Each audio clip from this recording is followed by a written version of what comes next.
Helen Giddings is a woman whose story bridges two nations and 2 decades of public service. The Honorable Helen Giddings served an extraordinary 10 terms in the Texas House of Representatives, representing District 109 in Dallas County from 1992 until 2019. Long before politics, she built a career as a businesswoman, founding and leading Multiplex Incorporated after years in corporate leadership at Sears, Roebuck and Company. She went on to serve as president of the National Foundation of Women Legislators, becoming the first woman of color and the first Texan ever elected to that role. But her connection to South Africa is what brings her to us today. Helen has the distinction of being the first honorary consul named by South Africa's new democratic government, by Nelson Mandela himself.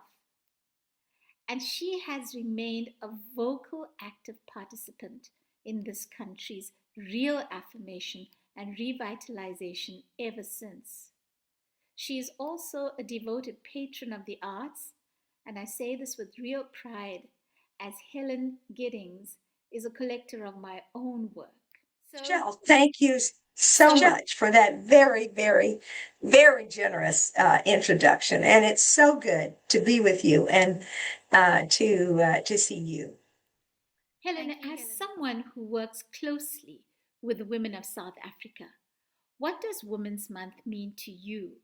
And how far do you think we've come in truly honoring women's contributions to our democracy? Well, Women's Month for me is an opportunity for us to focus on some of the challenges that are still faced by women and some of the opportunities for women to grow. And it's certainly a reminder for me that as women, wherever we are, we need to find ways to work together.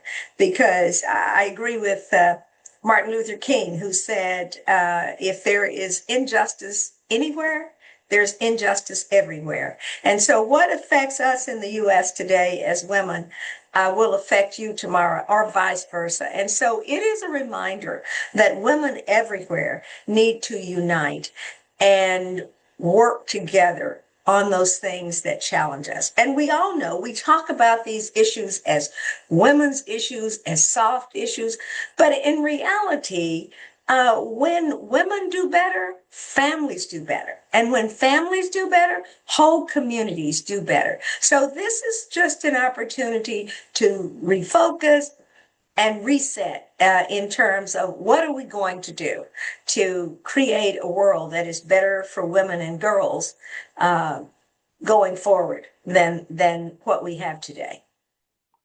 Thank you. What do you believe South African women still need most, whether in their homes, their communities, or the country at large, to feel safe, valued, and truly concerns me? And we have domestic violence and physical violence everywhere against women all over the world.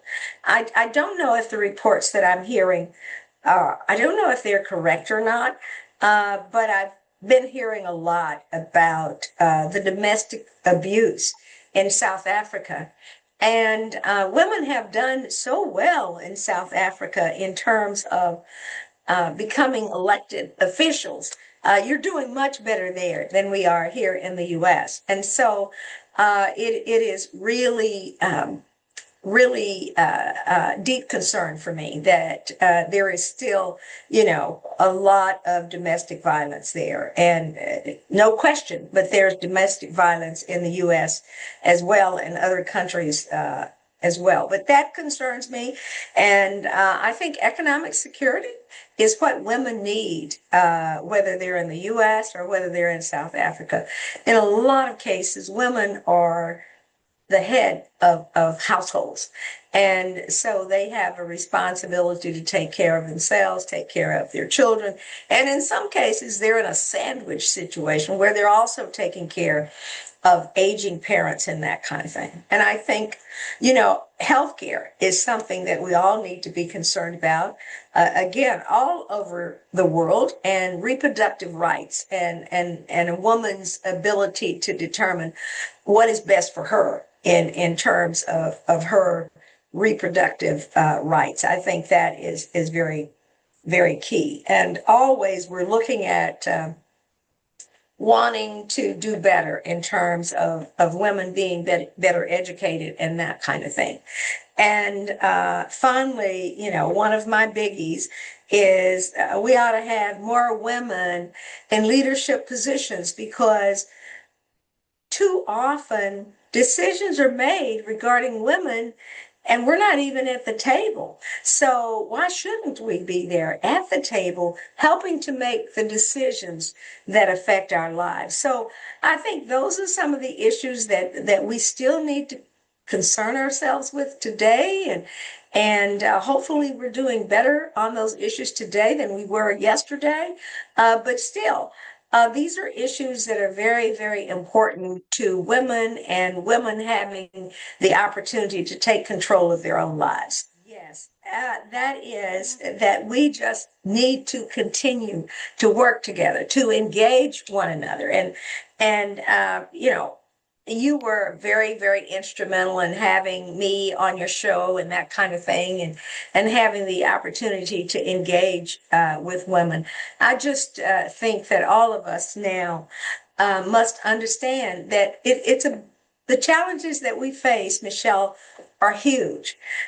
And sometimes we look at the challenges that we face and we think, goodness, I don't have the resources or the tools to address these big issues. But I have always believed that if each one of us will do the something that we can do, I don't have to worry about doing what Michelle Benjamin can do. I don't have a talk show. I don't have to worry about that. Because God just wants me to use the talent and the resources that He's given me. And so if every woman looks at it like, hey, I can't do everything here, but I can do something.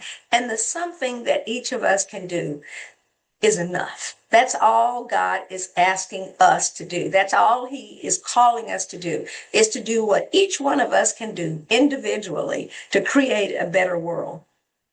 Honorable Helen Giddings, thank you for being on the People of Purpose talk show today. I know you have a busy schedule, but you made time for us. Thank you for that, Helen.